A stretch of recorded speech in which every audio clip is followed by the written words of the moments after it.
Bueno,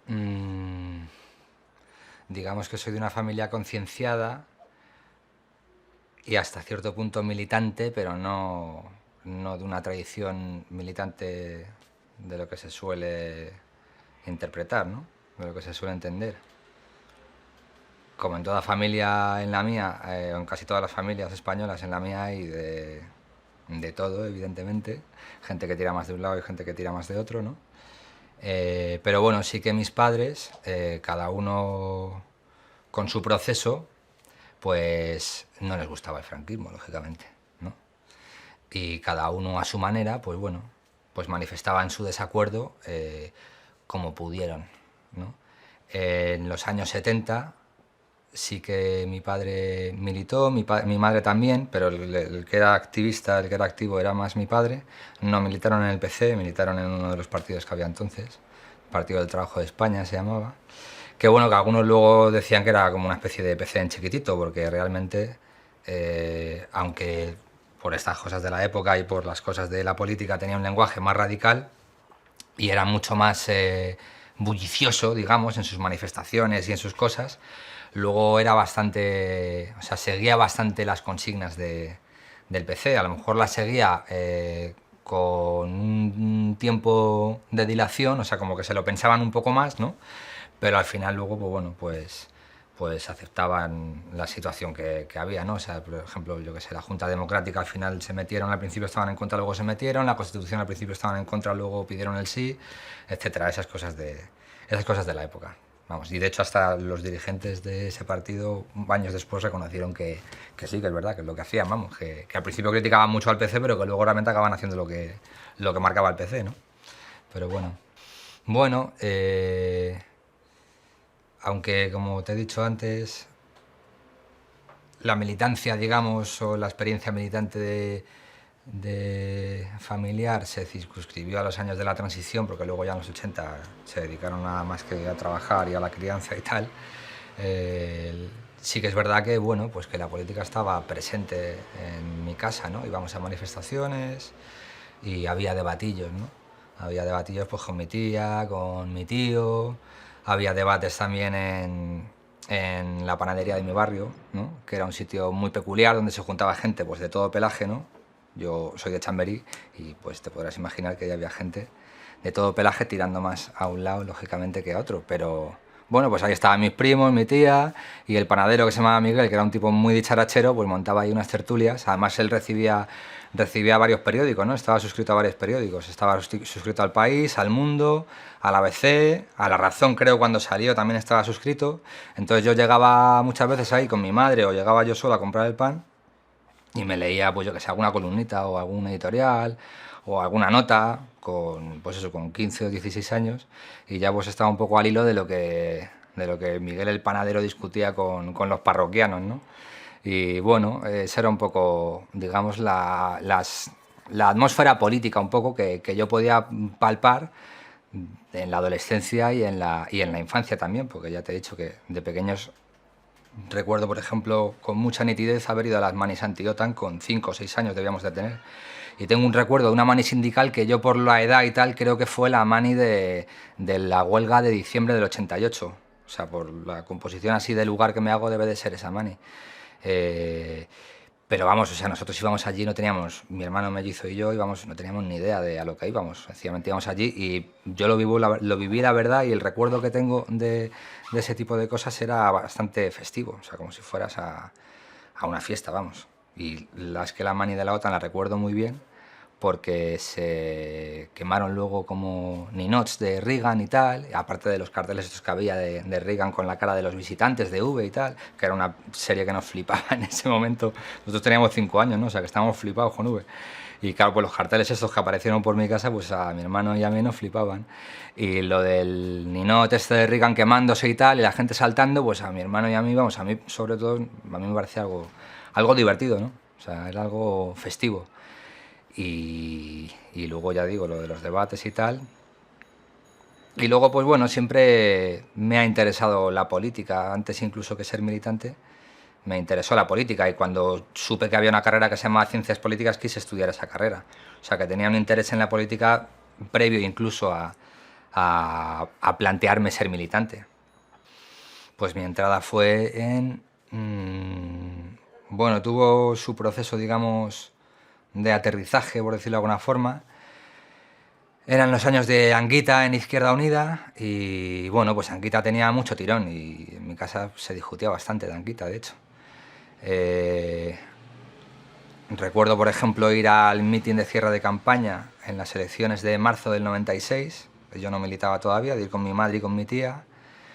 Recuerdo el mitin de la fiesta del PC del 96 también, el mitin republicano famoso, que fue, o sea, fue bastante... hizo bastante shock, vamos, porque estuvo en la tele Anguita durante una semana. En esa época había un programa que yo veía con mi hermano y con mi madre, que era Esta noche cruzamos el Mississippi, y creo que esa semana Anguita fue 2 veces a que le entrevistara a Pepe Navarro, perdón. Y salió en la tele, salió en la radio, y recuerdo, bueno, que era como una sensación de... pues este tío rompe moldes, realmente. O sea, rompe moldes, un poco lo que pasa ahora con Pablo Iglesias, pero en esa época y en esos parámetros que eran distintos a los de ahora, ¿no? Pero sí, eso era muy, muy característico de entonces. Y bueno, pues a mí me empezó a interesar un poco esas cuestiones y tal. Fui ya digo, al cierre de campaña del 96. Fui a otros mítines y tal. Fui a la fiesta del PC del 97 con la intención de afiliarme. Lo que pasa es que, bueno, pues no me afilié porque me dio vergüenza. Y luego ya ese año, en el 97-98, en mi instituto se montó un colectivo de la JCM entonces, y ahí ya pues sí que lo tuve mucho más fácil. Y ya pues contacté con ellos en octubre del 97 y rellené la ficha en enero del 98. Sí, me lo han preguntado mucho, lógicamente. Y me lo han preguntado mucho expecero también, de hecho. El motivo, bueno, no es un único motivo, lógicamente, hay varios. Pero quizá lo más interesante sea ponerse en el contexto en el que estábamos entonces, que era lo que se llamaba la globalización, ¿no? La globalización neoliberal. Y básicamente lo que venía a decir la globalización era que, bueno, pues que la Guerra Fría se había terminado, que el mundo estaba unido, no había fronteras, no había crisis, no había guerras, todo era perfecto, todo era un único mercado que iba a generar abundancia y riqueza para todos y oportunidades para todos. Y bueno, detrás de ese papel cuché también había un subtexto, digamos, de, bueno, aquí la economía manda, a la economía hay que dejarla sola, el mercado es muy inteligente, ¿no? Y hay que dejarlo solo porque así es como va a generar oportunidades para todos y riquezas para todos y tal, riqueza para todos y tal. Entonces la política no es importante, ¿no? O sea, la política no es importante y en última instancia la política es superflua, que al final era una forma de decir que la democracia era superflua, ¿no? Era un discurso pues muy tecnocrático y que vemos que es el discurso que sigue actualmente, ¿no? Pero en ese momento era más complacido, porque en ese momento no había ninguna oposición y nada de lo que tú pudieras decir, a lo que tú pudieras decir, oye, no, mira, esto no funciona por esto y por esto, ¿no? Luego hemos tenido la crisis de 2008, hemos tenido un montón de crisis, pero en ese momento no había nada, o sea, solo había que se había caído el muro hacía 15 días, como quien decía, y bueno, pues las economías iban bollantes en todo el mundo.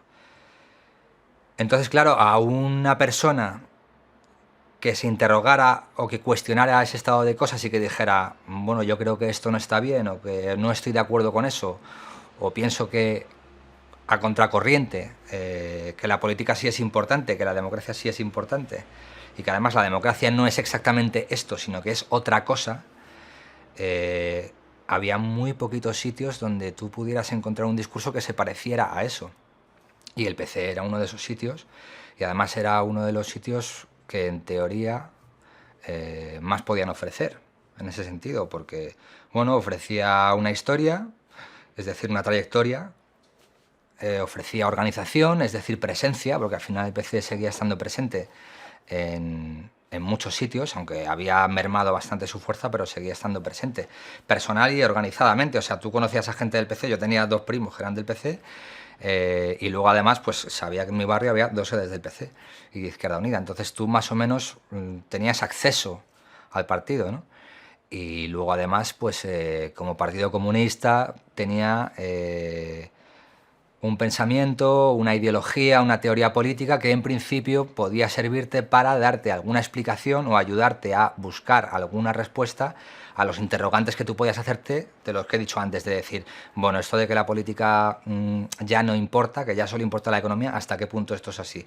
O esto de que dicen de que la democracia ya es una cosa, bueno, pues de elegir a los mejores técnicos, esto yo no estoy de acuerdo, pero ¿hasta qué punto puedo oponer otra cosa o puedo argumentar que no estoy de acuerdo o por qué no estoy de acuerdo? De lo poco que había que estaba en contra de eso, el PC era, por lo que yo vi, lo único que te reportaba alguna herramienta organizativa y teórica, y además todo un bagaje anterior, que oponer frente a lo que estaba establecido. Y lo que estaba establecido además era un consenso blindado. O sea, eso sí que era pensamiento único. O sea, eso estaba absolutamente, era incuestionable. El mercado había ganado y punto. Bueno, para empezar, era una organización que era muy distinta en cada territorio. De hecho, se llamaba de manera distinta en cada comunidad autónoma. Entonces, en Madrid se llamaba la JCM y nadie hablaba de la UJC. Hablaba de la JCM o de la J, ¿no? Ni siquiera se hablaba de la JUVE, se hablaba de la J en Madrid. Luego te ibas a Andalucía y era la JK o las Juventudes, pero nadie hablaba de la UJC o de la JUVE. Y en otros sitios era distinto también. Entonces, ¿cómo era la JCM, que era lo que yo conocí en esos años? Pues bueno, una organización muy convulsa, muy bulliciosa, con mucho entrar y salir, con mucho, con mucho trajín, ¿no? Con muchos conflictos también, o sea, gente que entraba, gente que salía, gente que entraba y en 6 meses se quería comer el mundo y arrasar con todo y al año estaban quemados y se iban. Una organización que parecía que estaba reinventándose completamente cada 15 días y descubriendo el Mediterráneo cada 15 días. O sea, era una organización, bueno, sometida a mucha presión, pero una presión normal, una presión de época, ¿no? Porque por un lado, ya digo, se supone que nosotros estábamos en el tiempo de descuento, o sea, nosotros éramos una anomalía, no teníamos que existir, y entonces estábamos ya en las postrimerías, vamos, estábamos en la agonía. Y luego, claro, pues por un lado también veías tú que lógicamente el partido sufría esa presión, pero la sufría de una forma distinta, porque el acumulado histórico del partido era superior, su estructura era superior a la que podía tener las distintas juventudes de cada sitio, pero aún así también se notaba en el partido pues que ellos también parece que sentían que estaban en su tiempo de descuento, ¿no? Entonces, pues bueno, pues en esa lucha por la supervivencia, porque realmente era algo así, pues la JCM y las distintas federaciones de los JC que existían en ese momento, pues cada una daba una salida distinta realmente, estaban cada una buscándose la vida, ¿no? Entonces unas estaban en un rollo, pues muy contestatario, muy de lucha en la calle, muy de mogollón de trabajo de propaganda, de pegatinas, de carteles, de no sé qué, otras estaban en otra historia, a veces entraban en colisión unas con otras veces no, otras veces sencillamente cada una dejaba hacer. Y bueno, justo cuando yo entré estaban intentando darle un poco de orden y sentido a todo eso, ¿no? Intentando un poco homogenizarlo, incluso a nivel de nombre y a nivel de logo y de emblemas y de consignas y de tal, y a nivel de análisis y a nivel de propuestas, porque ya digo, o sea, los de Madrid podíamos decir una cosa, que los de Castilla y León decían otra cosa, los de Extremadura decían otra, o la mitad no decían nada porque se habían disuelto, porque había un montón de federaciones que se habían disuelto y ya ni existían. O sea, era un poco caótico, pero bueno, había muchísimo voluntarismo por otra parte, como es normal en una organización juvenil. Y luego, pues bueno, pues todas las modas políticas que puede haber en los 90, ¿no? Que eran bastantes y muy variopintas, ¿no? La antiglobalización llegó, o sea, yo entré en el 98, como ya te he dicho, y la antiglobalización empezó, bueno, pues con la cumbre de Seattle de diciembre del 99. Yo ya estaba en la universidad, estaba en primero de carrera, y ahí fue realmente cuando se supone que empieza el movimiento antiglobalización. Sí que antes había habido cosas. Yo recuerdo, por ejemplo, de ir al instituto y mi hermano mayor estar metido en movidas de la cumbre que hubo la cumbre del acuerdo de libre comercio del GATT, que se llamaba entonces, que en una cumbre que hubo en Madrid en el 94, creo que fue, se convirtió justo en la OMC. Y entonces hubo ahí una de estas macrocumbres que hay siempre, y hubo pues, bueno, pues bastante movimiento y tal y cual. Entonces esos sí que eran como las cumbres de resistencia contra la OMC y el G8 y la Unión Europea, que luego se convirtieron en las cumbres de antiglobalización que todos conocemos, ¿no? La de Praga, la de Génova, la de Niza, etcétera, etcétera, ¿no? Eso en los 90 hubo como sus pequeños precedentes, ¿no? Tuvo como sus pequeños prolegómenos, pero digamos que cuando ya se empieza a hablar del movimiento antiglobalización fue después de Seattle, que eso fue en diciembre del 99. Y las gordas pues fueron, que yo recuerde, eso, la de Génova, que fue, me parece, que en julio del 2002, y luego con todo el tema de los foros sociales de Sao Paulo, que fue duró sobre todo la primera mitad de la primera década del siglo XXI. Fue lo que estaba como más fuerte, ¿no? Todo el tema del movimiento no global, el movimiento de resistencia contra la revolución neoliberal, el movimiento de movimientos, porque tenía varios nombres. Y además no solo era el tema del movimiento en sí, sino toda la reflexión que había con respecto a su significado, su potencialidad, su posible proyección, si es más un movimiento antiimperialista o es otra cosa, los debates de imperio, imperialismo, bueno, esas cosas que son muy de entonces, ¿no? Y que muchas ahora ya no ni se las recuerda siquiera. Hombre, yo lógicamente estoy muy marcado por la experiencia militante que yo viví, que yo tuve. Entonces, por lo que viví yo, el momento, digamos, culminante de ese proceso fue el 8º Congreso del OJC, en diciembre del 99, además, igual que lo de Seattle, que te decía.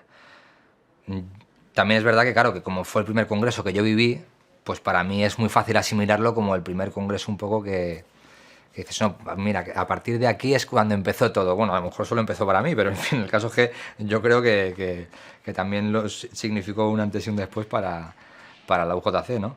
Porque fue ahí cuando, bueno, pues se elaboró, digamos, un modelo organizativo común para todas las federaciones, una política organizativa más o menos común, con todos los debates que hubo acerca de la sectoralización, que en el fondo no era más que intentar acercar la organización a donde estaban los jóvenes, o sea, no era más que eso. Además, también en ese congreso se dejaron de tener los debates más o menos escolásticos que por lo visto se habían tenido antes de marxismo-leninismo, marxismo-leninismo, marxismo sin leninismo y no sé qué. O sea, en ese congreso de eso no se discutió porque se daba por asumido, ¿no? Y luego también, sobre todo, el tema era que en principio en ese congreso se adoptó y se acordó y se aprobó y se discutió entre todos, porque además ese congreso tuvo un proceso previo de bastantes meses, bastante bien currado, donde la dirección bajó a todos los colectivos y discutió con todos los colectivos sobre la estrategia política. Y bueno, pues la estrategia política en ese momento, que esto ya lo he contado alguna otra vez, era una especie como de ida de olla, ¿no? Para cómo estaban las cosas entonces, ¿vale? Que era superar el marco del 78, era de lo que se hablaba entonces, de superar el consenso del 78. Que ya digo que en ese momento eso era una locura, vamos. Y no estaba de acuerdo ni el PC ni yo en nada de eso. Y era, bueno, pues algo que digamos que en ese momento dijimos, bueno, pues el régimen del 78, que entonces no se decía así, no se empleaba ese término, ¿no? Sino que se hablaba del consenso del 78, del consenso democrático incluso. Se decía, bueno, este consenso ya, nosotros nos hemos quedado fuera de ese contexto, de ese consenso, en lo social, ¿no? Porque ya estamos con una problemática que a nosotros nos afecta de otra manera, porque estamos en la época del neoliberalismo y de la precariedad, y el 78 se hizo en otra época, y esto ya a nosotros no nos afecta, entonces tenemos que desbordarlo, tenemos que rebasarlo y tenemos que hacer propuestas que vayan en la onda de las nuevas problemáticas que va a tener la juventud a partir de ahora, que no tienen nada que ver con las que había hasta ahora. Entonces yo creo que eso fue una buena decisión, ¿no? Creo que fue un análisis certero. Creo además, modestamente, que la experiencia luego demostró que en bastantes cosas era un análisis que daba en el clavo, y yo creo que sobre esas bases es sobre lo que se fundó o se construyó la UJC del siglo XXI, por decirlo así pomposamente. Bueno, a ver, es que era un debate muy Muy complejo porque realmente había debates explícitos y debates implícitos de los que nosotros ni siquiera éramos conscientes. Y yo, de hecho, luego, al final ya de mi militancia, empecé a tomar conciencia de algunas de estas cosas. O sea, yo recuerdo, por ejemplo, al final, en el año 2009-2010, de discutirlo con alguno de los de los de mi quinta que nos íbamos, de decir, bueno, sí, o sea, hemos querido que esto fuera una herramienta, en alguna medida creemos que lo hemos conseguido, una medida seguramente muy modesta, seguramente insuficiente, seguramente con errores, bueno, seguramente no, sin duda con errores, pero claro, eso también para nosotros ha sido una escuela de vida, ¿no? O sea, esto para nosotros también ha sido una experiencia vital.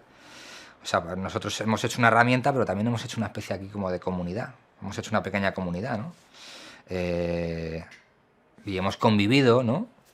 Hemos intentado practicar la camaradería y hemos intentado vivir la militancia comunista, ¿no? Que eso, la verdad es que en la última etapa era algo que nos invitaba mucho a la reflexión, ¿no? Esto de decir, bueno, llevamos aquí 10 años y pico, tenemos casi 30, llevamos desde la adolescencia, y esto, pues bueno, pues a lo mejor no está, ¿cómo decirlo? No, a lo mejor entra en contradicción con otras cosas que hemos dicho antes, pero para nosotros esto es, la organización es una herramienta, ¿no? Es un medio, pero de alguna forma también se ha convertido en parte en un fin, en el sentido en el que, bueno, hemos convivido aquí, nos hemos conocido, nos hemos querido, hemos discutido, hemos peleado, nos hemos puesto de acuerdo, hemos hecho cosas, nos hemos equivocado, o sea que ha habido una convivencia ahí, ¿no? Ha sido un espacio de socialización y en parte, ya digo, en parte, en tanto que espacio de socialización y de convivencia, pues ha sido un fin en sí mismo, que es una expresión, claro, que es anatema, porque el rollo siempre fue el contrario. La organización no es un fin, la organización es un medio y tal. Al final es que tienes las dos vertientes. La organización es un medio, absolutamente, totalmente, tiene que serlo. No puede ser, pues eso, un club de debate, de convivencia, donde tú estés con tus colegas y tal. Pero tú tienes que ser consciente también de que al final, inevitablemente, porque somos seres humanos, pues va a haber convivencia. Además es que si tú estás con 20 años conviviendo con gente de tu edad, poniendo lo mejor de ti y echándole pasión a lo que estás haciendo y no forjas lazos, o sea, y no forjas o no desarrollas una mínima afectividad hacia eso, que al final es una abstracción, que es una estructura, que es una organización, que son unas siglas, pues hombre, joder, es una piedra, ¿sabes? Entonces, pues bueno, pues tienes que tener cuidado de que al final, pues esas cosas no acaben comiéndote lo otro, ¿no? No acaben convirtiéndose en decir, bueno, que por ejemplo yo me acuerdo de, claro, esto al final, ya digo, se nos hizo más presente al final de nuestra etapa, quizá ya porque nos teníamos que ir, pero tú echabas la vista atrás y decías, es que esto ha estado presente siempre, porque yo, por ejemplo, recordaba mi primer colectivo que era del instituto, que éramos chavales de 16, 17 años y al final es que éramos todos colegas, quedábamos en casa de una, estábamos ahí, no sé qué, y a la responsable política del colectivo en ese momento le era muy difícil pues ordenar las reuniones, sacar acuerdos, comprometer a la peña con el trabajo concreto, era muy complicado. Y al principio tú decías, bueno, tampoco pasa nada, pero luego ya cuando te vas comprometiendo más y vas siendo un poco más consciente de las tareas políticas, dices tú, hostia, no, sí que es verdad, joder, o sea, al principio era como orden del día, no, hombre, no, formalidades, no, no sé qué. Pero luego dices tú, bueno, a lo mejor sí que es mejor tener un orden del día, ¿no? A lo mejor sí que es mejor tener un turno de palabra. Y por ejemplo, eso sí que yo creo que la Juve insistía mucho en ese tipo de cosas, que al principio hay mucho pitorreo con eso, porque son como muy formales, o hay cierta tendencia a tomárselo a pitorreo, ¿no? Incluso dentro, pero sobre todo fuera. O sea, fuera era la caricatura. O sea, los de la Juve éramos los del responsable de tijeras, el responsable de celo, todos teníamos un carguito y entonces, bueno, pues era el cachondeo. Pero vamos, nos lo tomábamos con filosofía, porque al final, bueno, esas cosas ayudaban en su modestia, porque eran cosas muy pequeñitas, o sea, eran cosas súper livianas, pues a que la gente un poco se comprometiera y dijera, bueno, pues vamos a intentar ordenar un poco eso, o sea, ordenar un poco esto, vamos a hacer un poco que esto sirva para algo, no solo para nosotros mismos, sino que sirva para los de fuera, porque se supone que para eso está. Entonces tú tienes que tener siempre presente que el objetivo es ese, al margen de que luego tú, pues bueno, pues claro, pasas muchas horas con la gente, muchos además vienen de tradición de familia militante y bueno, pues lógicamente desarrollan eso que se llama, y que a mí muchas veces pues no me ha gustado como se ha expresado, patriotismo de siglas, patriotismo de partido, que muchas veces es un lastre, muchas veces lo es, y te nubla el juicio, pero bueno, de alguna forma es inevitable porque al final tú desarrollas un sentimiento de pertenencia, y en la UJC se desarrollaba un sentimiento de pertenencia muy fuerte, para bien y para mal también, ¿eh? Para bien y para mal, y tenías que ser consciente de que esas dos cosas estaban ahí. Bueno, o sea, yo recuerdo que al final, en los años estos que te decía, 2009-2010, tú te das cuenta, o yo creo, por lo menos a mí me pasó, que empecé a darme cuenta de algunos de mis flipes y de nuestros flipes, ¿no? De pensar, bueno, pues aquí nos flipamos, o aquí me flipé, ¿no? Y entonces, por ejemplo, yo recuerdo que en los años, yo qué sé, 2003 o 2004, 2005, ¿no? Los años un poco centrales de, por lo menos, mi vida militante, hubo un momento que pensábamos que todo iba a ser fácil. No sé exactamente qué era ese todo, pero pensábamos que todo era súper fácil y que nosotros lo íbamos a conseguir. Tampoco sé exactamente qué es lo que íbamos a conseguir. Desde luego no era el socialismo, pero íbamos a conseguir algo. No sé muy bien qué, pero íbamos a conseguir algo. A lo mejor ese algo era solo que la organización realmente fuera un instrumento válido para los jóvenes trabajadores y estudiantes, ¿no? Pero realmente pensábamos que podríamos conseguirlo. Y está muy bien, ¿eh? Porque si no piensas eso con 25 años, o sea, no sé cuándo lo vas a pensar. Y luego cuando tienes ya, pues bueno, 29, 28, dices tú, bueno, pues a lo mejor no lo hemos conseguido muy modestamente, pero entonces, ¿qué es lo que podemos sacar de esta experiencia? Nosotros y los que vienen detrás, porque al final esto es una cosa de... Esto sí que no pasa en el partido, porque en el partido se supone que tú entras en el partido y en teoría no te vas hasta que te mueres, ¿no? Pero en la JUVE sí que tienes fecha de caducidad. En la JUVE llegas a los 30 años y te tienes que ir, ¿no? Entonces, en ese momento, claro, tú te planteas, bueno, pues pasar el testigo y esto que se llama el legado, ¿no? ¿Cuál es el legado que deja una quinta, una generación, un grupo de personas? ¿Cuál es el legado que dejan los que estuvieron en un momento dado al cargo de la organización, se van y luego vienen otros, ¿no? Pues bueno, pues lo que pensaba yo y pensábamos los que en ese momento estábamos era que con que la gente aprendiera, ya que esto era una escuela, dos o tres cosas muy básicas, ¿no? Que la lucha es muy larga y muy dura y que nunca es todo o nada, ahora o nunca, nunca es así. Eh, que los problemas que hay, o sea, no tiene sentido encallarse en ellos y enquistarse en ellos, porque luego además los vas a llevar al partido, o sea, carece por completo de sentido, y hay que tener mucha mesura y mucha paciencia y desdramatizar las cosas. Yo creo que era un poco lo que a última hora pensábamos, o por lo menos lo que yo pensaba que era lo importante que teníamos que transmitir a los que venían detrás, ¿no? Decir, bueno, sí, eso está muy guay, lo vais a pasar de puta madre y lo que quieras, pero... O sea, esto no es el principio y el fin de todo. O sea, yo, por ejemplo, recuerdo que cuando había una crisis, que siempre había cada 2 o 3 años había una crisis, de las internas y de las movidas, era como, se va a acabar todo, es el fin de todo, no sé qué. Al final nunca es el fin de nada. O sea, sí que es verdad que hay un acumulado que indica que las cosas van bien o las cosas van mal, pero las cosas nunca son tan melodramáticas, ¿no? O sea, nunca es todo o nada, ahora o nunca. No funciona así, vamos. O si te crees que funciona así, pues acabarás en casa, lógicamente. Y yo estuve en Madrid, yo milité, digamos, en la dirección de Madrid. Yo es que en la dirección de Madrid estuve muy poco. Yo entré en la dirección de Madrid en algún momento del año 2000, de primeros del año 2000, y estuve hasta el año 2002. O sea, estuve muy poco. Y luego estuve en la dirección central. En el comité central estuve desde noviembre de 2003, que ni siquiera estaba en España, estaba de Erasmus, hasta que me fui en abril de 2010. En diciembre de 2005. ¿Cuántos años? En diciembre de 2005 me eligen de secretario. Hombre, yo la verdad es que, claro, mi experiencia de militante de colectivo, sobre todo se circunscribe desde que yo entro en 2008, en el 98, hasta el 2004-2005, hasta que entro en el comité central, porque luego, por unas o por otras, pierdes la vida de colectivo, ¿no? De hecho, es que yo... o sea, no recuerdo los últimos colectivos en los que yo estuve. O sea, tengo recuerdo de colectivo hasta el... Que sé que estuve en el colectivo de la Complutense porque estaba con que si el doctorado, que si el CAP, que si luego hago Derecho. Estuve hasta 2007, pero luego sé que ya no estaba en el colectivo de la Complutense y no me acuerdo en qué colectivo estaba. O sea, yo solo sé que pagué las cuotas hasta el último mes, pero no sé a quién se las pagué. Entonces, mis primeros colectivos, que era el del instituto y el de UCM Ciudad Universitaria, y el de UCM Somos Aguas, esos sí que eran como, bueno, los que considero yo mis colectivos, ¿no? De mi vida de militante de colectivo. Y han sido colectivos, eran colectivos de estudiantes, ¿no? De medias y de universidad. Entonces, bueno, pues yo siempre me moví en el movimiento estudiantil, ¿no?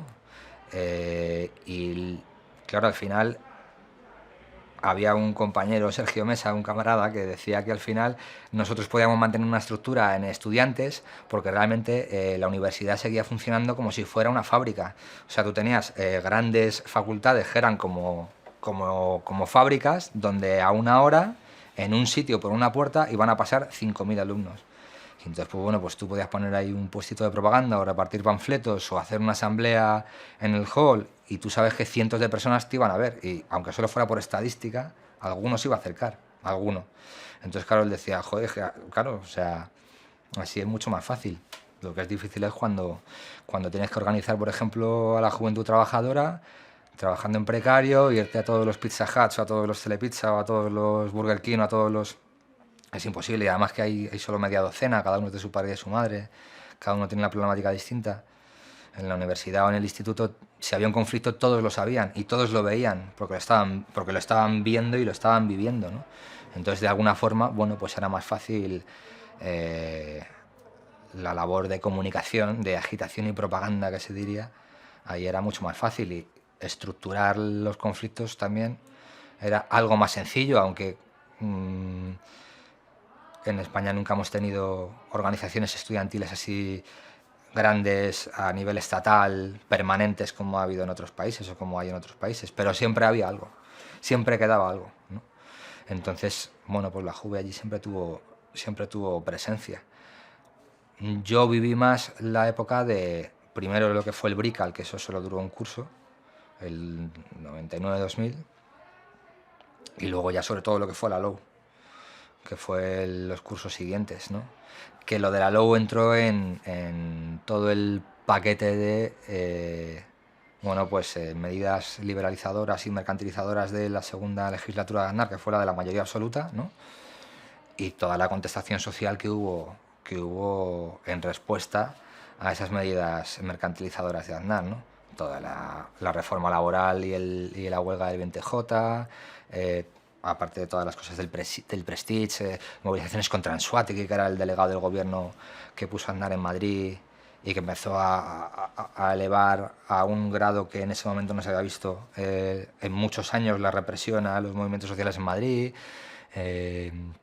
etcétera, etcétera, ¿no? Entonces a mí lo de Bolonia ya no me pilló militando en los colectivos de universidad, ¿no?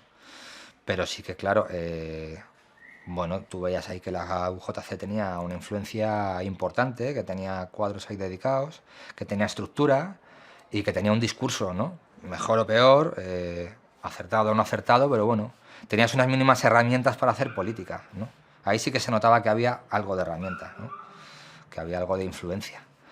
Y la lucha era la misma que cuando la LOU, solo que peor, porque en el proceso de Bolonia el dictado ya venía de Europa, ¿no? Y además ya no era solo una reforma de la estructura universitaria, de poner la agencia de calificación y tal, sino que era cambiar las carreras, cargarse unas carreras, unificar otras carreras, o sea, era cambiar todo el mapa universitario completo.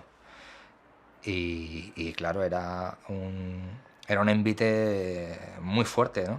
Porque era realmente, bueno, pues poner ya la universidad a los pies de los caballos de un mercado global y además a la sombra de lo que dictaba la Unión Europea, que en ese momento la Unión Europea estaba en su borrachera neoliberal absoluta, o sea, estaba en el punto más alto de su borrachera neoliberal, vamos. Estamos hablando de los años 2006-2007, antes de la ruptura de la burbuja, y en esos años era... Todas las respuestas a cualquier problema que hubiera era, aquí tiene que entrar el mercado, y punto. Aquí tiene que entrar el mercado. Si hay un problema, que entra el mercado, y punto. Y lo que diga el mercado, y punto. Y además es que era así. O sea, era y punto. No, porque no hay alternativa. Desde los 90 era así, no hay alternativa a esto. Eso sí que era el pensamiento único, no lo de ahora.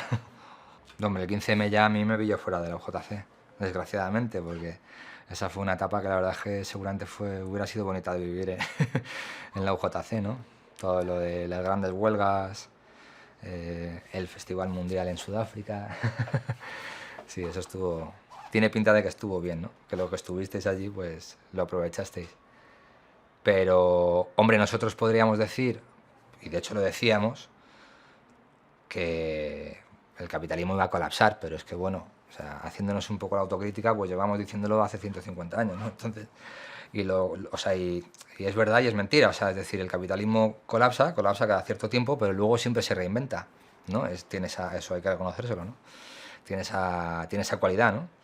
Que por un lado es una cualidad que habla de la inteligencia de los que dirigen el tema, ¿no? Por un lado, y también habla de la insuficiencia que los que queremos cambiar las cosas, pues las insuficiencias que todavía tenemos, ¿no? Pero claro, cuando llegó la crisis de 2008, hay que tener en cuenta que yo creo, o mi percepción es que hasta que llegó a España lo gordo, pasaron algunos años, pasaron 1 o 2 años, ¿no? O sea, yo realmente empecé a ver que la crisis realmente estaba suponiendo ya, o sea, un cambio de modelo, de época y de todo, cuando Zapatero va al Parlamento en mayo de 2010 y plantea el paquete de recortes, cuando los sindicatos le plantean una huelga, incluso a regañadientes, que se hizo una huelga, que incluso alguno de los sindicatos dijo que la huelga era una putada, y se refería a que era una putada para el gobierno.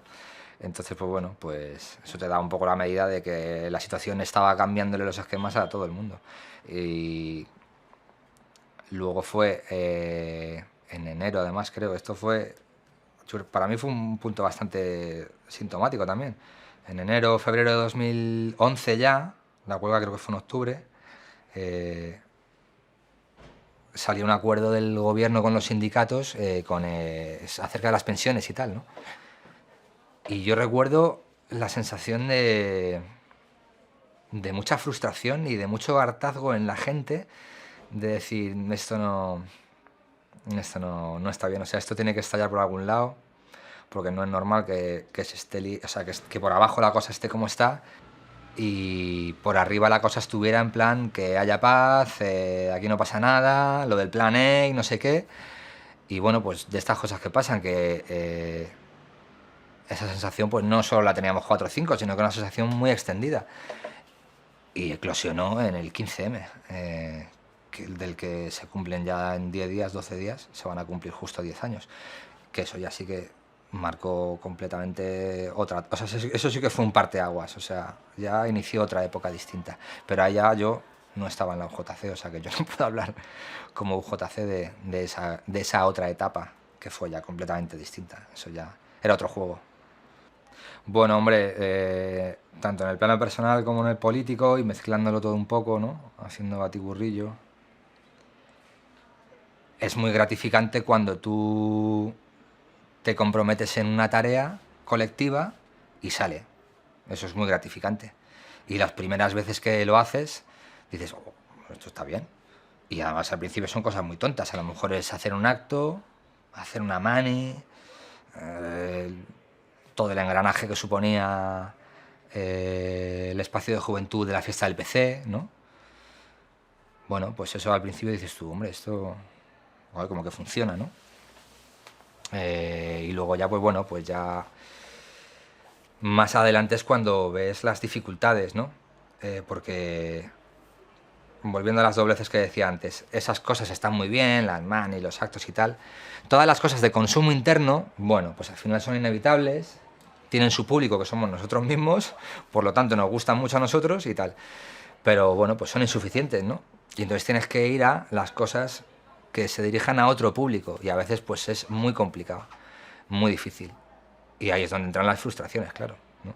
Por ejemplo, pues yo qué sé, pues en estudiantes, pues tú tienes que ir a una asamblea de estudiantes y en teoría tienes que convencer a todos los que están ahí o no convencerlos, pero sí, bueno, pues llegar más o menos a acuerdos de movilización o tal, que sirvan para que la lucha siga adelante y tal y cual. Pero bueno, muchas veces tú ahí te encuentras con gente que es como tú, o sea, que tienen los mismos problemas que tú o muy parecidos a los tuyos en cuanto a lo político y en cuanto a la pertenencia y en cuanto a las cosas de consumo interno y tal, pero como está con otras siglas o está en otro rollo, pues en principio pues tenéis que competir, ¿no? Y luego hay un montón de gente que no está en nada, que estas cosas le suelen acabar aburriendo, y que bueno, pues que está ahí como orbitando, ¿no? Está en la órbita. Se supone que todos nos queremos dirigir a esa gente, pero al final, por unas o por otras, esa gente siempre se acaba aburriendo y se acaba yendo, ¿no? O la mayoría de esa gente, ¿no? Y bueno, pues ahí, claro, es un poco frustrante, ¿no? Y es una situación de frustración colectiva, además. O sea, los que somos de una sigla, los que somos de otras, a los que son antisigla, a los que son pro sigla. Y luego, claro, luego dentro de cada espacio, ¿no? Dentro de cada casita de muñecas pequeñita que tenemos cada uno, pues también están sus propias... También luego cada uno en su propia casa tiene sus propias cosas, ¿no? Porque siempre que... o sea, siempre está una tensión de... el que quiere hacer mucho de cara afuera, dirigirse de cara afuera, etcétera, etcétera, que quiere hacer un discurso muy abierto y muy tal, y luego está la contra, la respuesta, ¿no? Como la reacción, ¿no? Es una especie de acción-reacción que plantea, bueno, a ver si vamos a perder perfil, a ver si vamos a desdibujarnos, a ver si vamos a rebajar demasiado el nivel político, ¿no? Que muchas veces son reflexiones muy... O sea, ¿cómo decirlo? Muy fuera de... O sea, debates fuera de la realidad, ¿no? Es como decir, a ver, vamos a ver, que no te preocupes que perdamos perfil político. O sea, si el perfil político solo no lo vemos nosotros. O sea, si el problema es que los demás no nos ven ni el perfil ni el no perfil, ¿me entiendes? Pero bueno, eso son tensiones que siempre se dan y tienes que jugar con ellas, ¿no? A ver, puede quedar un poco petulante que se diga, pero sí. Pero lo que pasa es que es un desgaste que yo por lo menos lo asumí sabiendo perfectamente en dónde me metía y lo que suponía, vamos, y lo acepté de buena lid. O sea, yo salí de la UJC con 29 años y tenía 2 años cotizados, y no tenía ni oficio ni beneficio, vamos, tenía mi licenciatura en políticas, el CAP y ya está, no tenía más. Entonces, pues bueno, pero vamos, que yo sabía que iba a acabar así, vamos, y nunca tuve ningún problema con eso. Sí que es verdad que a veces otras personas lo han vivido peor y lo vivieron como... O sea, que al final como que les quedó un sentimiento de revancha, incluso de rencor hacia la organización o hacia esos años o hacia... Porque luego también la trayectoria vital de cada uno es la de cada uno. Entonces, si uno en un momento dado pues decidió que la UJC le jodió la vida, pues bueno, pues yo qué sé. O sea, hay que ver en ese contexto pues cómo fue todo, ¿sabes? Yo no digo que no, pero en fin, o sea, también uno tiene que... O sea, depende de cómo cada uno lo viva, ¿no? Depende de cómo cada uno lo viva. Por eso te decía antes que al final yo creo que lo mejor es tomarse las cosas con el menor dramatismo posible. O sea, yo entiendo que le eches pasión, ¿vale? Que le eches todas las ganas del mundo, que le eches lo mejor de ti, porque si no, no merece la pena. Pero también con cabeza, ¿no? Con cabeza y sabiendo que bueno, pues que llegará un día en el que tú ya no estarás en la Juve y ya está, y no pasa nada, vamos. O que a lo mejor, pues bueno, pues hay muchas cosas a mí siempre ha habido cosas de la UJC que nunca me han gustado. De la UJC que yo viví, de la UJC de ahora y de la UJC del pasado. Yo hay momentos de la historia, a lo mejor del PC o de la UJC, con lo que no me siento identificado, ¿no? Pero los asumo como propios desde el momento en el que no renuncio a esa herencia, ¿no? O sea, no sé que esa herencia pues forma parte de un acumulado histórico en el que yo me reconozco en parte, ¿no? Como cualquiera, porque yo no creo que nadie se reconozca total y absolutamente, y si alguien se reconoce total y absolutamente, a mí por lo menos a día de hoy ya me mueve a cierta desconfianza, pero bueno, eso ya es cosa de cada uno. Pero en fin, o sea, eso no tiene por qué mermar tu compromiso, ¿no? Entiendo yo. Lo que sí que tienes que tener es un compromiso, pues bueno, pues consciente de cómo es uno y de cómo es el mundo y de cómo son las organizaciones, ¿no? Es decir, los grupos humanos, porque al final una organización es un grupo humano donde se van a dar los problemas que se dan en todos los grupos humanos, ¿no? Y claro, si tú te estás planteando... O sea, si tú te metes en la UJC y tu objetivo es hacer la revolución, pues bueno, pues ya te puedo decir que no la vas a hacer y que entonces puedes acabar totalmente frustrado. Bueno, pues a lo mejor tu objetivo tiene que ser otro. Y que no digo que renuncies al otro, ¿no? No estoy diciendo eso. Al contrario, lo que tienes que hacer es encontrar la manera de que sin renunciar a ese, pues puedas hilar los caminos que te acerquen a él sin perder la perspectiva y el anclaje con la realidad, ¿no? Y sin meterte en las burbujas militantes que al final nos nublan el juicio, ¿no? Nos perturban la razón. Entonces, bueno, pues yo entiendo que cuando las cosas no salen como uno quiere, ¿no? En la militancia como en la vida, pues te frustras, ¿no?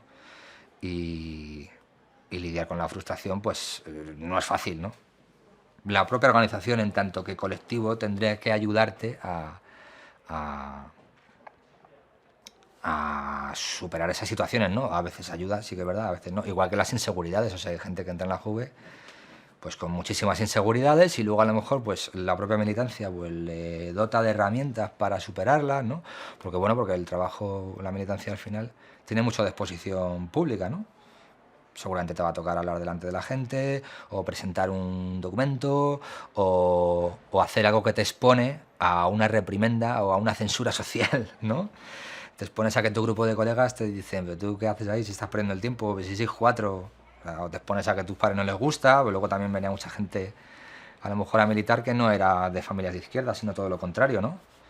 Entonces, pues bueno, eso muchas veces generaba, yo qué sé, pues las típicas ansiedades, las típicas inseguridades, y a veces eso en la organización pues las superaban y otras veces no, ¿no?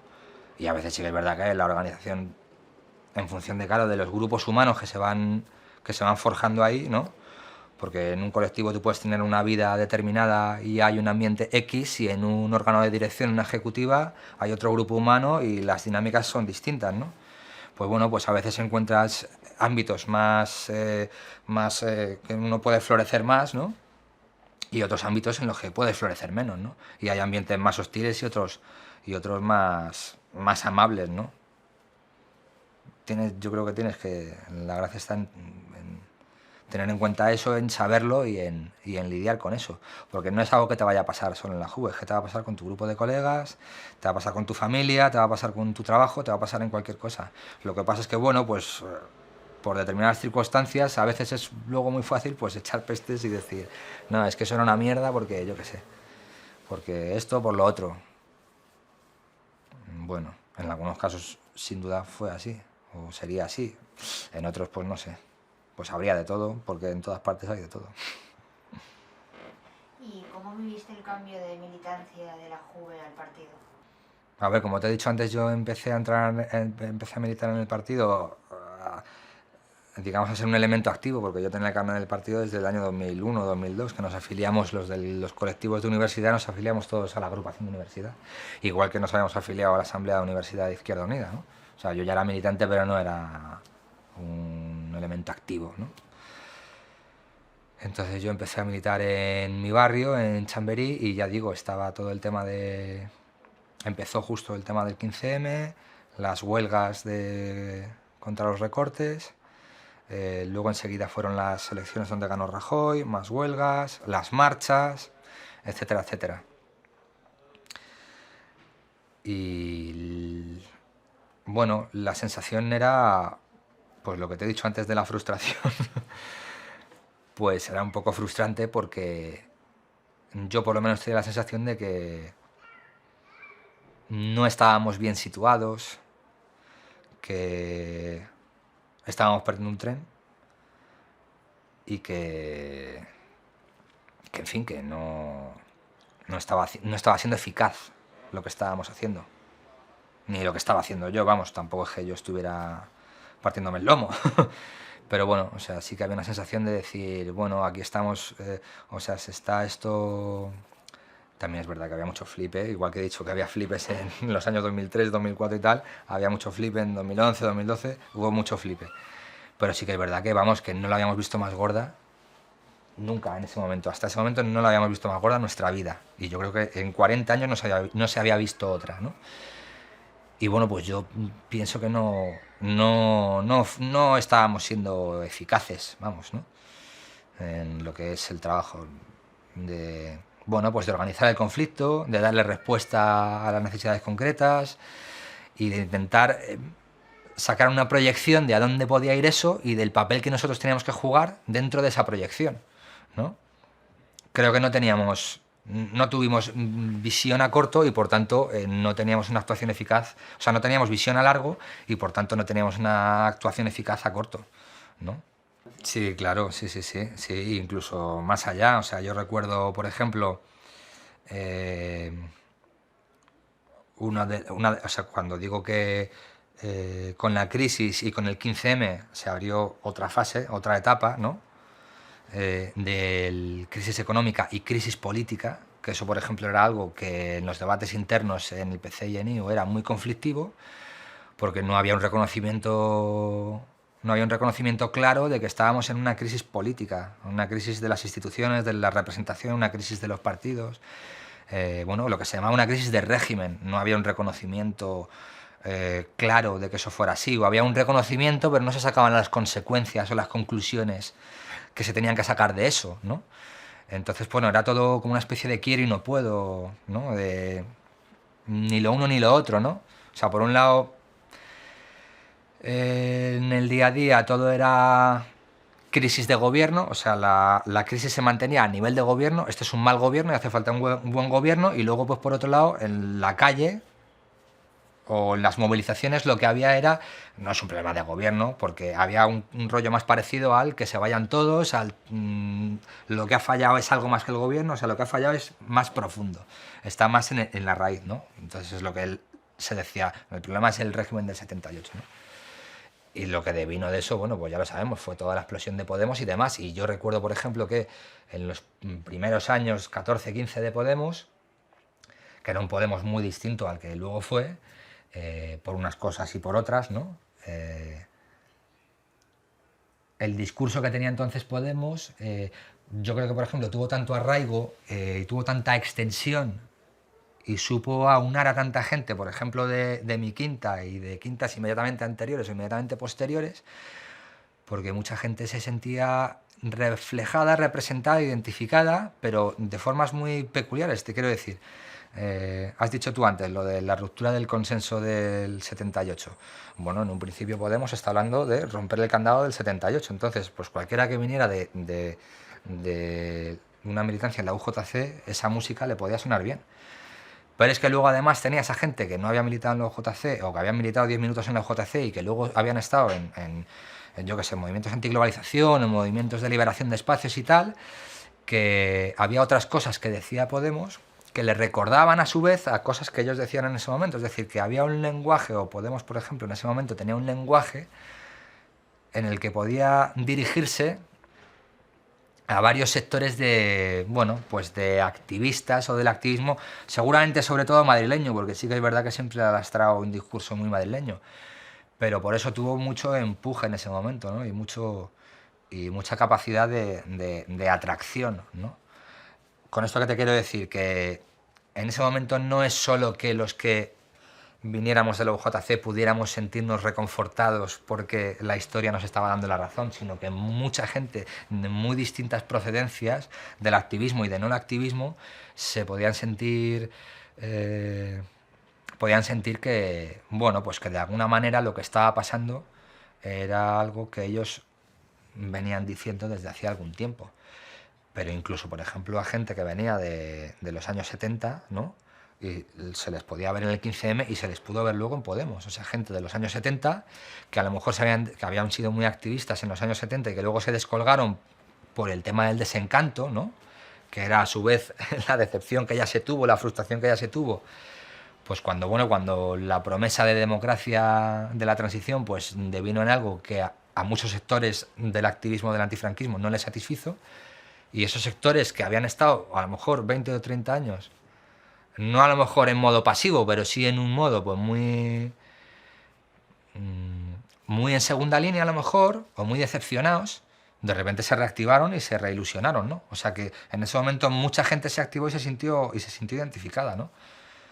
No solo nosotros, y eso está bien, ¿eh? O sea, fue algo de lo mejor que pudo pasar en esos años, porque claro, se liberó una energía activista, militante, intelectual, política y social que de otra forma hubiera sido imposible, ¿no? Porque todo el mundo hubiera intentado decir, no, esto es mío, esta indignación es mía, o esta es más mía que tuya, no sé qué.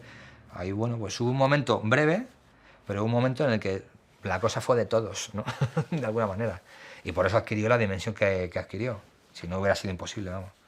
Y teníamos una idea distinta unos de otros de lo que significaba ser eficaces en ese movimiento y sacarle rendimiento a ese movimiento, ¿no? Algunos pues seguramente pensarían que había que ponerle un sello a ese movimiento, que había que ponerle una estampa y que si no le poníamos la estampa no valía. Otros pensaban que bueno, que a lo mejor la estampa no, pero que tenían que aceptar nuestro decálogo y que si no lo aceptaban, tal. Y bueno, yo recuerdo estar en reuniones del partido varias, que la tensión era esa. Era, bueno, eso está muy bien, pero tienen que aceptar esto y esto y esto y esto. Y claro, eran cosas que eran, pues mira, no. O sea, es que no podemos ni plantearlo. O sea, por ejemplo, los típicos temas folclóricos de solidaridad internacional. La solidaridad con Palestina, con el Sáhara, con Cuba, con Venezuela. No puedes ir a plantear eso. O lo de la República, por ejemplo, que claro, que era una cosa muy... que era difícil, o sea, que realmente yo entiendo que era difícil, que tú ves que las plazas se llenan de gente pidiendo más democracia y diciendo que no quieren ser mercancías en manos de políticos y banqueros, que era una cosa absolutamente rompedora. Y por ejemplo, que llegáramos y dijéramos, vale, pero no podemos llegar allí con la bandera de la República, ni a pedir la República, porque algunos estarán de acuerdo y otros estarán en contra. Y lo que tenemos que intentar ahora es mantener el frente lo más abierto posible, ¿no? O sea, mantener el espacio lo más abierto posible, para que no se vaya gente, ah, bueno, pues si esto se acaba una cosa de la República, pues a mí ya no me interesa, yo ya me voy, porque como yo no soy republicano, o a mí en la monarquía me da igual, no es que sea monárquico, sino que me da igual, ¿no? Porque además en ese momento, aunque bueno, había habido cuestionamientos del rey, había tenido un mal año en el 2005, ya se sabía lo de Urdangarín y tal, no había entrado en la degeneración que entró luego, ¿no? Por la que tuvo que dimitir incluso en 2014. O sea, todavía estamos en un momento en el que, bueno, la monarquía se puede aguantar. Entonces, meter ese debate, por ejemplo, era muy, era muy absurdo, no tenía ningún sentido. Pero claro, tú decías, a ver, si están criticando el régimen del 78, pues proponemos la República. O sea, si tiene lógica. Y era como, pues no, no la tiene. No la tiene porque estamos en un momento de que nos lo estamos cuestionando todo. Entonces vamos a que ese cuestionamiento arraigue, enraíce, fermente, y luego ya vamos a ver lo que puede dar de sí. Porque a lo mejor puede dar de sí la República, que estaría muy bien, pero a lo mejor no puede dar de sí la República. Pues a lo mejor puede dar de sí o dar de sí otra cosa menor con la que te tienes que conformar, pero si apretamos mucho o quieres acelerar mucho, vamos a perder por un lado o por otro, y entonces ya sí que no vamos a llegar muy lejos, porque si empezamos ya a perder de un lado o de otro, ya sí que esto no llega ni... estamos en mayo, no llega ni al verano, ¿no? Y se convierte en la típica asamblea de los cuatro de siempre, en pugna por ver quién le pone la estampita, ¿sabes? Entonces, pues bueno, pues sí, en ese sentido los debates eran frustrantes y bueno, pues de alguna manera no se estuvo a la altura, ¿no? Luego llegó o sea, el 15M fue una explosión y luego Podemos fue otra explosión. De hecho es que tuvo un primer momento, ¿no? Sobre todo el verano, otoño del 2014, ¿no? Las elecciones fueron el 25 de mayo de 2014 y claro, todo ese verano pues hubo un momento incluso casi quincemero. O sea, los círculos de Podemos en muchos casos eran casi asambleas del 15M, ¿no?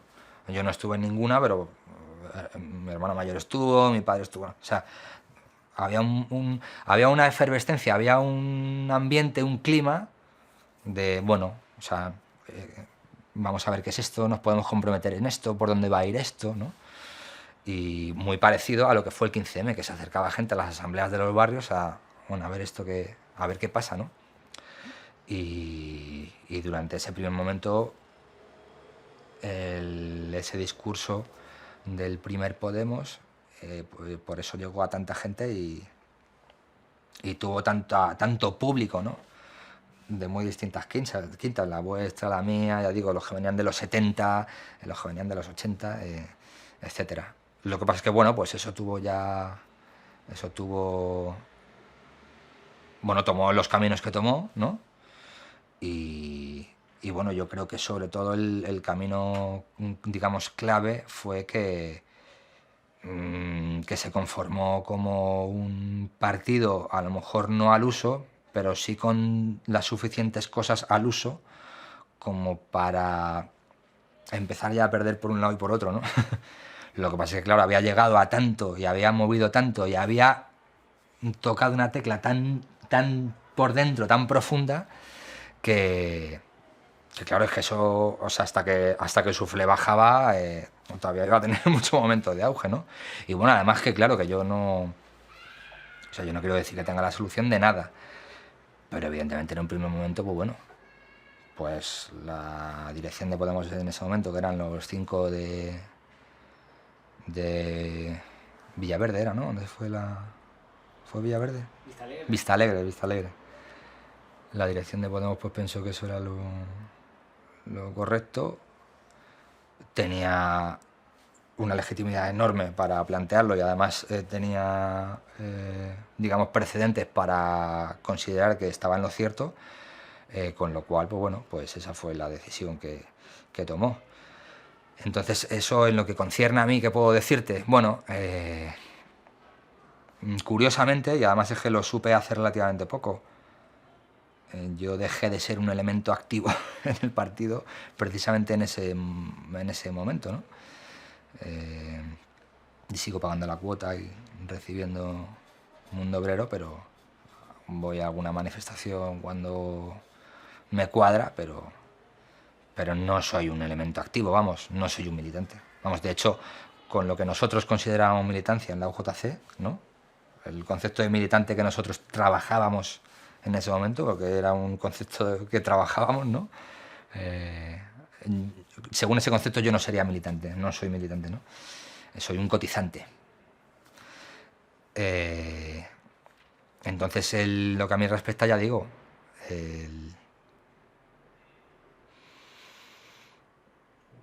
la explosión Podemos y el primer Podemos fue algo que yo siento de alguna forma, por lo que decíais antes, de que esas consignas que se manejaban, esas líneas de análisis y de propuesta que tenía Podemos, el primer Podemos en ese momento, te podías sentir identificado perfectamente con ellas, viniendo de la UJC. Yo así lo sentía, ¿no? Pero creo que, por un lado, a nivel político, lo que he dicho antes, el devenir que tuvo desde muy pronto me hizo considerar que realmente estar o no estar era indiferente, porque realmente estábamos hablando, ya digo, de un partido que quizás no era al uso, aunque tenía los suficientes elementos al uso como para poderlo considerar al uso en lo fundamental, pero luego tenía otros elementos que no eran al uso, que era, bueno, pues... ¿quién era de Podemos? Pues el que le daba un like en el Facebook, el que se apuntaba en la página web. Creo que entonces no había ni cuota porque estaban con el tema de crowdfunding. Yo me acuerdo que lo comentaban un poco de risa, que decía, si es un partido de militancia católica, o sea, es un partido católico. O sea, es un partido de militancia televisiva. ¿Tú eres de Podemos? ¿Por qué? Pues porque veo La Sexta, veo a Pablo Iglesias en el debate y me mola lo que dice y ya está, pues soy de Podemos, ¿no? Que es como un cariz muy movimentista, ¿no? Y en ese momento pues estaba muy bien, ¿no?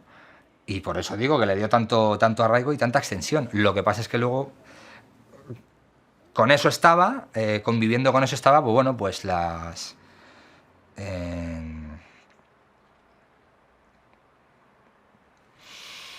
Bueno, pues las cosas que siempre pasan con las direcciones, que las direcciones son muy celosas de su influencia, ¿no? Y de su autoridad y enseguida cierran, ¿no? Entonces, pues bueno, pues yo creo que un poco pasó eso, ¿no? Desde muy al principio, ¿no? Entonces, pues bueno, pues al final era como, bueno, si da igual estar o no estar, ¿no? Porque al final esto no va a ir de un partido de masas y seguramente ni siquiera tenga que ser así, ¿no? Seguramente en ese momento era otra cosa lo que el momento demandaba, ¿no? Pero realmente estar o no estar daba igual porque los que estaban, digamos, a un nivel de círculo de base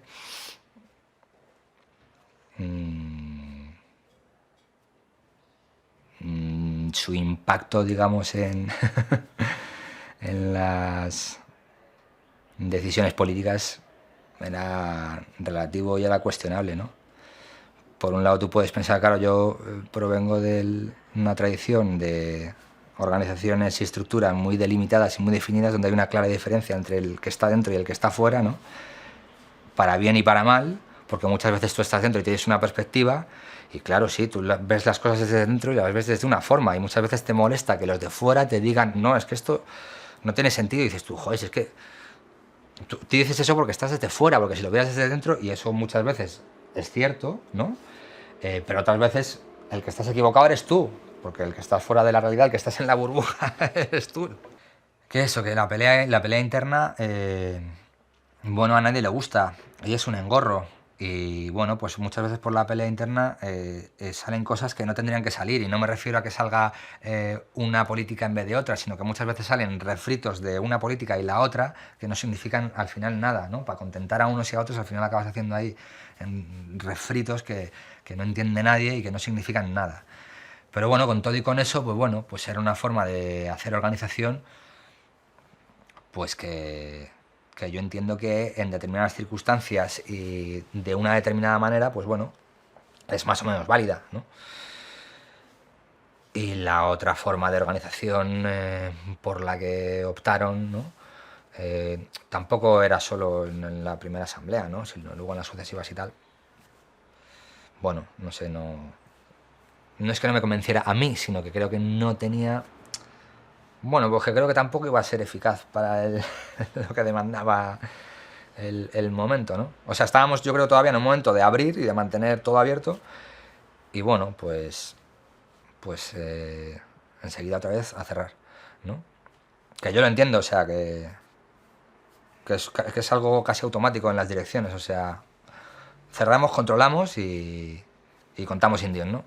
Pues bueno, pues no sé, yo creo que era un momento todavía de decir, esto todavía tiene que ser un poco, quizá caótico, ¿no? Pero todavía tiene que ser un poco así. Por lo general, contar indios siempre es para las batallas internas, casi siempre, ¿no? Cuentas indios para ir a una votación y ganarla, ¿no? Con brazos de madera, que es la otra expresión, ¿no?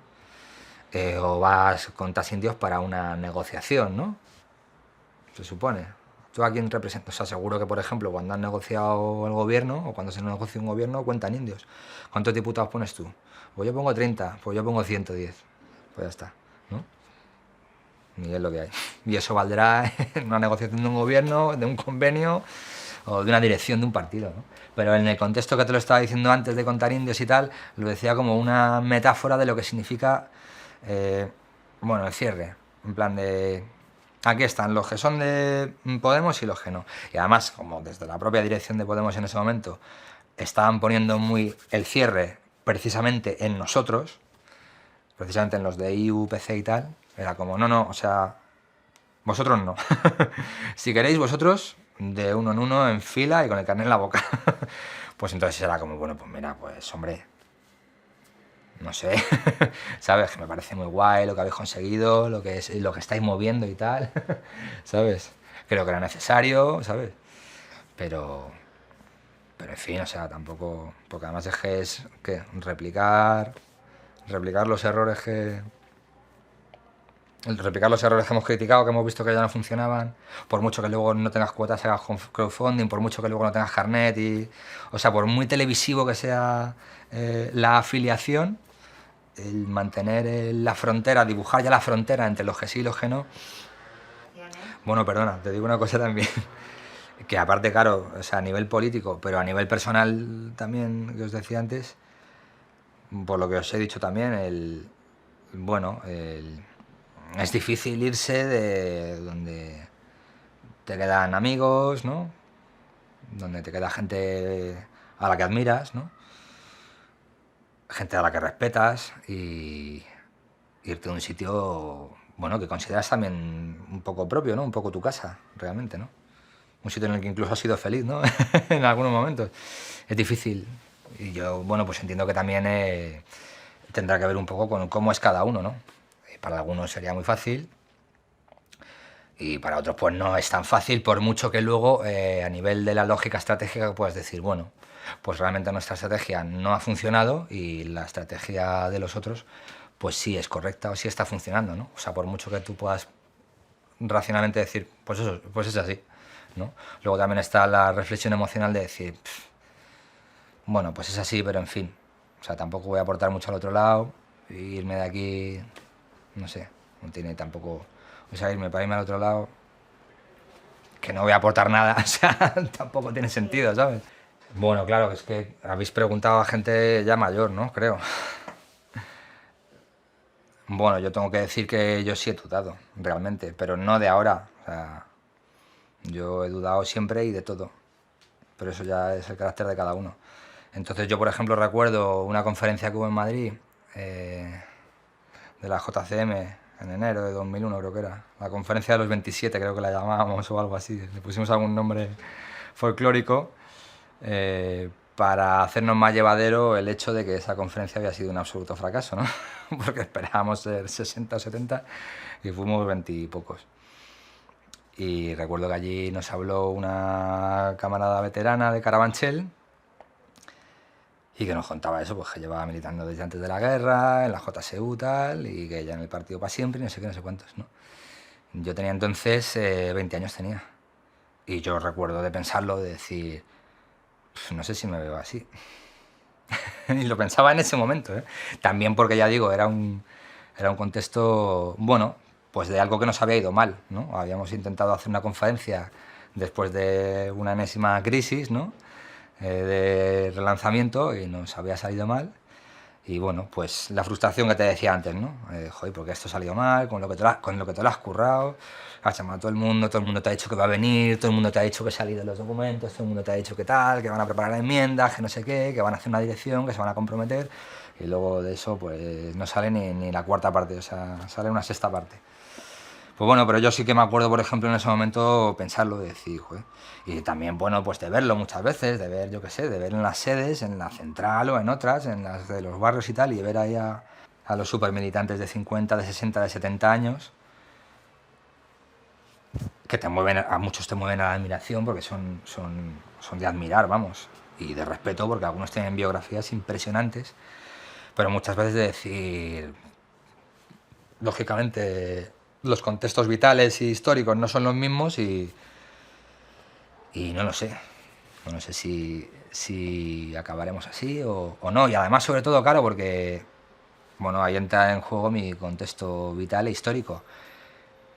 Yo he podido ver y luego como he sido muy curioso y ratón de biblioteca, pues he podido leer y preguntar y husmear por ahí a mucha gente que juraron y perjuraron que el partido era su partido y que no iban a dejarle carne nunca y tal y cual, y que luego se fueron, y se fueron a su casa o se fueron al PSOE o se fueron donde les dio la gana. Y además es que a mí ya incluso desde muy pronto no me parecieron ni traidores, ni blandos, ni cobardes, ni nada. O sea, me pareció que bueno, que tomaron esa decisión y ya está. Entonces, habéis dicho antes de la gente que tiene ya mucha edad y que no ha abandonado y que nunca han dudado de abandonar, ¿no? Bueno, yo creo que, claro, que los que tuvieron una trayectoria tan dura como fue la guerra, la posguerra, la clandestinidad y tal y cual, bueno, es una decisión que les honra, ¿no? Y es de admirar, sin duda. Lo que pasa es que luego ya te digo, lo que hemos visto de la transición en adelante tiene muy poco que ver con eso. O sea, tiene muy poco que ver. Tiene más que ver con, bueno, pues con la fugacidad del compromiso, con la volatilidad de los compromisos fuertes, ¿no? No solo juveniles, sino, o sea, yo recuerdo que decíamos este tipo de cosas cuando estábamos en la Juve, en plan de, no, claro, es que la Juve cada 2 o 3 años cambia la mitad de su militancia, porque claro, la juventud, pues estás estudiando en el instituto en Cádiz y de repente coges una carrera en Madrid, te vas a Madrid, y luego vuelves a Cádiz, o estás en Córdoba, o estás en Galicia, o te vas de Erasmus, vuelves de Erasmus, no sé qué. Sí, eso, que todo es muy móvil, pero realmente es que ya esa situación ya no se da solo en los menores de 30, se da en cualquiera. O sea, se dan los de 40, se dan los de 50 y se da. Entonces, pues bueno, pues es más difícil mantener un compromiso seguido, desde luego a nivel de un activismo alto, súper difícil, pero incluso a nivel de un activismo o de un no activismo a nivel pasivo, incluso, o sea, intentando trascender solo lo emocional, porque claro, yo no dejo de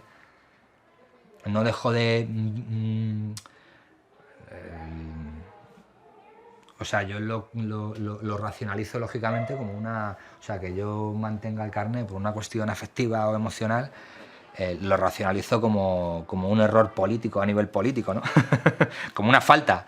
Pero bueno, o sea, como una contradicción, pero convivo con ella porque he decidido convivir con ella, vamos. O sea, y ya te digo, siempre he tenido esa duda, como otras tantas que he tenido, y bueno, pues convivo con ellas. Yo no pienso que el comunismo o alguna de las cosas que podemos entender que son el comunismo, yo entiendo que pueden seguir teniendo futuro, ¿vale?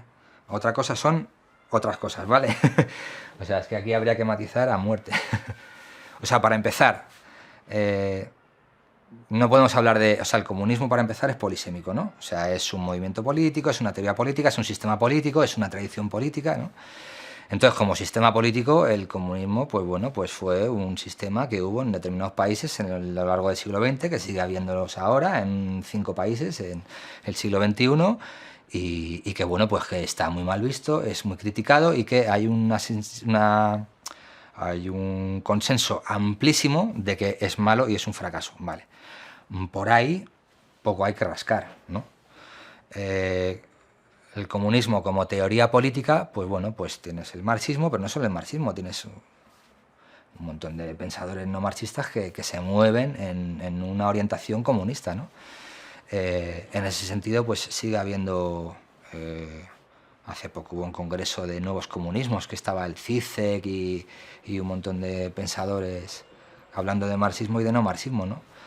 Porque no se circunscribe solo al ámbito del marxismo el tema del comunismo, aunque sea como el ámbito estrella, ¿no?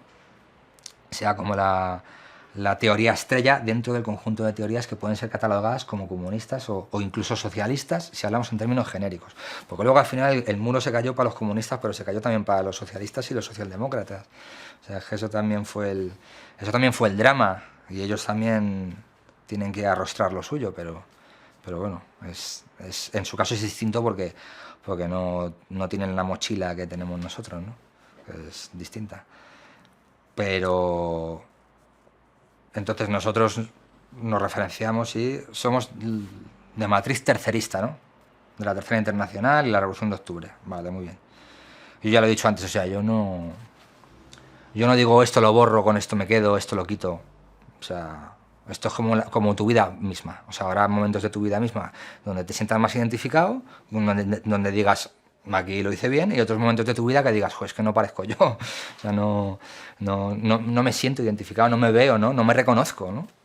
Pues bueno, pues en este tipo de cosas igual. O sea, hay cosas del comunismo con las que yo puedo sentirme identificado y otras cosas con las que no me identifico, pero no hago borrón. O sea, no digo...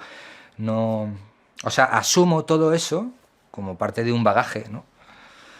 Pero es que no solo se queda ahí, ¿no? O sea, tenemos que intentar... Para poder ir más allá, ¿no? Tenemos que intentar ir más acá, ¿me entiendes? O creo yo, es decir, o sea, no es solo la matriz tercerista, hay muchas matrices, ¿no? No solo está el marxismo.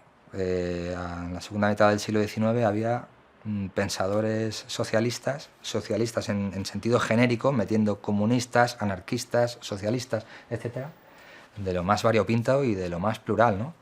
Antes estaban los de la conjura de los iguales, antes estaban las revueltas antiseñoriales, antes estaban las guerras serviles. Y todo eso, desde mi punto de vista, son nuestros precedentes. Pero no solo nuestros, ¿no? Sino de algo que va mucho más allá de las siglas PCE, ¿no?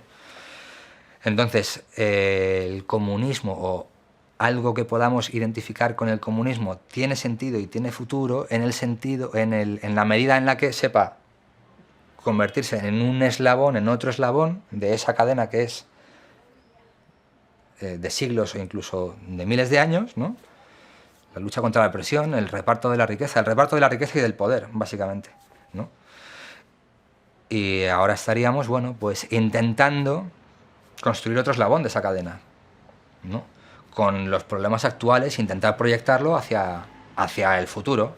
Lo que pasa es que, bueno, lógicamente, los eslabones inmediatamente anteriores, pues han sido lo suficientemente conflictivos como para que, bueno, pues todavía estemos en la fase de autocrítica y lamiéndonos las heridas. Lo que pasa es que, bueno, ya han pasado 30 años y ya podemos tener cierta perspectiva histórica, y de hecho ya no estamos en la situación de los 90 que te decía antes de el mercado ha ganado y aquí no hay alternativa. De hecho ahora estamos en otra fase, en otra etapa, o sea, ahora estamos en un cambio de época del cual no sabemos lo que va a salir, ¿no? Y hay un cuestionamiento mayor o menor, con unos parámetros o con otros, de lo que es el neoliberalismo, de lo que es el mercado, de lo que es la economía de mercado, ¿no? Que de ahí va a salir un comunismo, pues no lo sé, no lo sé. Ahora, que es una oportunidad para replanteárselo todo, pues yo creo que es evidente. Y eso, ya digo, en cuanto a lo que es la trayectoria histórica y la teoría y tal. Y luego lo que son las estructuras y las organizaciones, pues es que eso es más coyuntural, más contingente. Además, ten en cuenta lo que te he dicho antes de la conjura de los iguales, las revueltas antiseñoriales, los diggers y los levelers de la Revolución Inglesa, etcétera. Todos esos no se llamaban comunistas. O sea, el nombre del comunismo es algo que nos hemos inventado, que tiene 150 años, 200 años tiene. O sea, antes se llamaba, por lo que nosotros estamos ahora, antes se llamaba de otra forma. Durante mucho más tiempo no ha tenido nombre que lo que estamos, como lo estamos llamando ahora. Seguramente, yo qué sé, si le preguntabas a los campesinos de Alemania del siglo XVI, lo llamarían el reino de Dios o lo que fuera, vamos, ¿no? O a las comunidades cristianas primitivas o algunas de estas cosas más exóticas que son precedentes del comunismo realmente, ¿no? Pero claro, cuando aterrizamos la cuestión en lo que son las siglas o lo que es el porvenir de un partido concreto, pues los partidos tienen el porvenir que tienen en función de cómo se manejan en la coyuntura. Al final es así. Es así. Lo que pasa es que, claro, pues, por ejemplo, ahora mismo el partido, en la coyuntura actual, se podría decir que está sacando un rendimiento extraordinario, porque es un partido, bueno, con unas dimensiones pequeñas, con una influencia limitada, pero tiene ministros y tiene una vicepresidenta, ¿no? Ahora, ¿eso significa que su futuro esté asegurado? Pues lo estará en función de que sepa anclarse a una corriente histórica de fondo, que tenga proyección y que además el partido, como intelectual colectivo, sepa orientarse en esa corriente de fondo. Y ya está. Y si no lo hace él, lo harán otros. Y se podrá llamar comunismo o no se llamará comunismo. Eso es accesorio. Eso es contingente, ¿no? Que dirían los de Amanece que no es poco, ¿no? Al final de lo que se trata es de repartir la riqueza y el poder y ya está. Que tiene que ver con la democracia. Con lo cual, al final, puede que tengamos más que ver con una forma distinta de entender la democracia que con otras reflexiones que a lo mejor nos han roto un poco la cabeza. La revolución por fases, primero fase democrática, luego el socialismo, luego no sé qué. No podría decirte si acabaré mis días siendo un militante, y yo sí que he dudado, vamos. Ha habido momentos de dudar más y otros de dudar menos o casi no dudar, pero sí que he dudado y de hecho sigo dudando, vamos. Y te digo más, como te decía antes, sí que los que ya no provienen de determinada cultura y de determinada tradición, o sea, los que no han vivido los años duros, si vienen con el rollo de yo hasta el fin de mis días, yo no he dudado y tal, a mí me mueve la desconfianza. La verdad, a día de hoy y después de visto lo visto, a mí no me genera confianza esa actitud, la verdad. Bueno, eso son las cosas de la coyuntura. O sea, yo que recuerdo, pues eso, hace 7, 8 años, cuando estaban todavía las eclosiones del 15M y del abajo el régimen, la presión dentro del PCI y de EIDU era a que el PCI e EIDU se marcaran fuera del régimen del 78. Y luego tú te das cuenta de que la coyuntura cambia y tu gran consigna identitaria es somos la parte social del régimen del 78, la garantía social del régimen del 78, la lectura progresista del régimen del 78, que era algo que además nosotros en la JUVE ya habíamos criticado y dicho que por ahí no se iba a ningún lado, que ese camino estaba agotado, que ya lo había intentado Anguita y que no había conseguido nada y que además por eso el mitin de la República del 96, que era aquí no se cumple la Constitución, aquí los derechos sociales se los pasan por el arco del triunfo y por tanto si aquí estos no lo cumplen nosotros vamos a pedir la República porque hay que empezar de cero otra vez, pues bueno, pues por la coyuntura que hay te cambia la situación y tienes que amoldarte. Lo óptimo sería tener una estrategia a largo plazo con la suficiente claridad y flexibilidad como que para que te permitiera no estar todo el rato contradiciéndote, ¿no? Pero también hay que tener en cuenta que nosotros estamos en una situación, siempre lo hemos estado, y el PC, luego Izquierda Unida y ahora Unidas Podemos, en una situación muy difícil por ser tercera fuerza política estatal en el Parlamento. Porque siempre hemos estado, durante muchos años PC e IU han querido ser fuerza de gobierno y no lo han conseguido. Y eso ha hecho pues, que hubiera muchas veces una presión interna de decir, no vamos a entrar nunca porque no quieren que entremos, no nos van a dejar, por tanto hay que tener una posición más de crítica global, de crítica general, ¿no? De crítica contra el régimen del 78, de la Constitución del 78, etc., ¿no? Porque nunca vamos a tener la fuerza suficiente como para imponer esa lectura progresiva de los artículos de derechos sociales y tal y cual, etcétera, etcétera, ¿no? O cosas todavía más delirantes que planteaban a lo mejor reformas mucho más a largo plazo desde el marco legal, que es francamente complicado. O sea, si tú ves luego otras constituciones que son muchísimo más socializantes y muchísimo más progresistas que la nuestra, como pudo ser la portuguesa, la italiana, la francesa, y las han ido laminando de los contenidos socializantes, pues cómo no lo van a hacer con la nuestra, aún sin tocarla. Es que ni siquiera han tenido que tocarla, sencillamente no la han cumplido y ya está. Pero porque podían hacerlo y nosotros no podíamos evitarlo, ¿no? Entonces, siempre ha habido esa presión en IU, pero por otra parte, y en el PC, pero por otra parte estaba la realidad también, que era, bueno, pues si llegamos, tenemos un 10, si llegamos a un 11, si llegamos a un 12, si el PSOE nos necesita, a lo mejor ya nos vamos a entrar en el gobierno y vamos a poder hacer cosas de verdad y tal. Aparte luego, claro, también que eso es a nivel estatal. Pero luego tú, bueno, tú puedes estar en contra del régimen del 78, pero luego tú eres el alcalde de una localidad de 200.000 habitantes o de menos de 50.000 habitantes y ¿qué haces?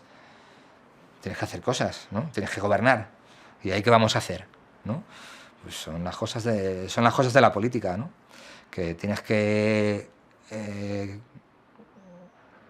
amalgamar situaciones muy distintas y muy diversas y tienes que darle una mínima coherencia. Y en esta situación, en este contexto de cambio de época, donde las cosas fluctúan, donde las cosas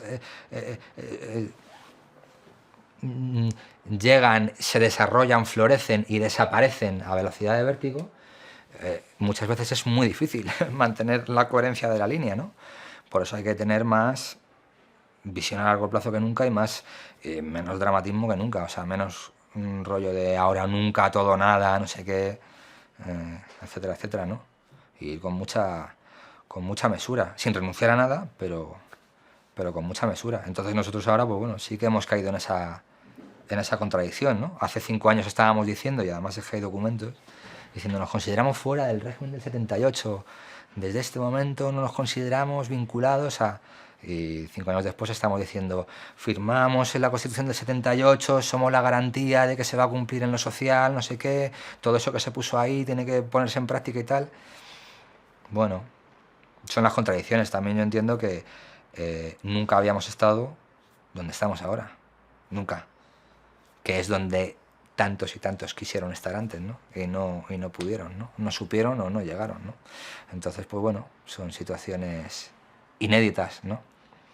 Pero también lo que ha costado llegar y lo que está implicando que estemos ahí, también tiene que hacernos aprender, ¿no?